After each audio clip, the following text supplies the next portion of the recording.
कल पंजाब असम्बली में एक ड्रामा रचाया गया और आज सिंध असम्बली में भी दूसरा ड्रामा रचाया गया और सिंध में, कराची भर में, सिंध पूरे सिंध में एहतजाज रिकॉर्ड किया गया और लोग सड़कों पर थे, गलियों में थे और गिरफ्तारियां की गई खवातीन पर। वही जो पंजाब पुलिस करती थी वही सिंध पुलिस ने किया, खवातीन पर तशद्दुद किया गया, खवातीन को अगवा किया गया, खवातीन को गिरफ्तार किया गया और मर्दाना पुलिस भी उसमें इन्वॉल्व थी। सारे के सारे एहतजाज भरपूर तरीके से सारा दिन जारी रहा, सिंध असम्बली के बाहर भी और शाहराहों पर भी, और गिरफ्तारियां भी हुई। और इस दौरान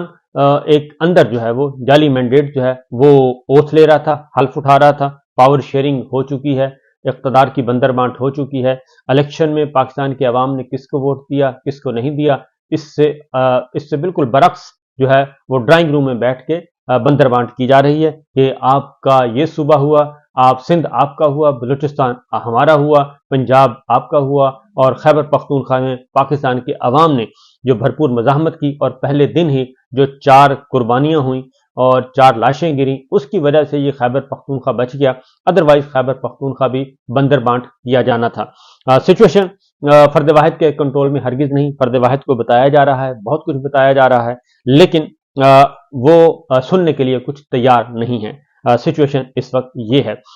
तो नाम उनका बरसरेआम दिया जा रहा है। मैं अभी एक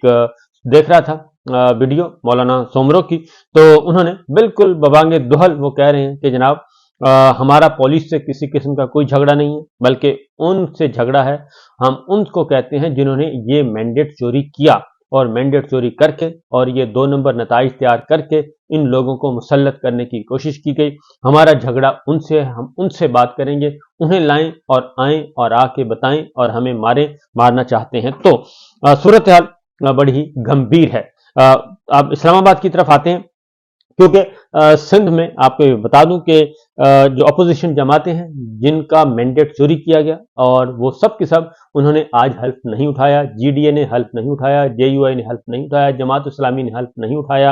और पाकिस्तान तहरीक इंसाफ ने भी अरकान ने हल्फ नहीं उठाया। उन अराकीन ने हल्फ नहीं उठाया सिंध असम्बली में। सिर्फ वो जिनको मैंडेट चोरी करके दिया गया था, जाली जो मैंडेट था, जाली नताइज, जाली रिजल्ट्स, उन अराकीन ने आज हल्फ उठाया और एक फेक गवर्नमेंट जैसे पंजाब में एक जाली हुकूमत, जालसाजों की चोरीशुदा मैंडेट के साथ हुकूमत मुसल्लत करने की कोशिश की जा रही है और वही सिंध में भी कोशिश की जा रही है। और उसी तरीके से सिंध में भी चोरीशुदा मैंडेट जो हकीकी मैंडेट है, जमात इस्लामी भी बाहर है, जेयूआई भी बाहर है, जीडीए भी बाहर है, पाकिस्तान तहरीक इंसाफ भी बाहर है, जिनसे चोरी किया गया वो सारी की सारी जमातें बाहर हैं और अंदर वो बैठे हैं जिनको फॉर्म 47 के तहत सीटें दी गई। और पाकिस्तान के अवाम का, सिंध के अवाम का फैसला बिल्कुल दूसरा, लेकिन अंदर जो है ड्राइंग रूम में बैठ के जो फैसला वो बिल्कुल दूसरा। तो मेरा ख्याल है पाकिस्तान पीपल्स पार्टी को सोचना चाहिए, कम अज कम उसको सोचना चाहिए, क्योंकि उसके साथ इतना बड़ा हैंड नहीं हुआ और वो इस सारे एक प्रोपेगेंडा सिस्टम का हिस्सा बन के एक जालसाजी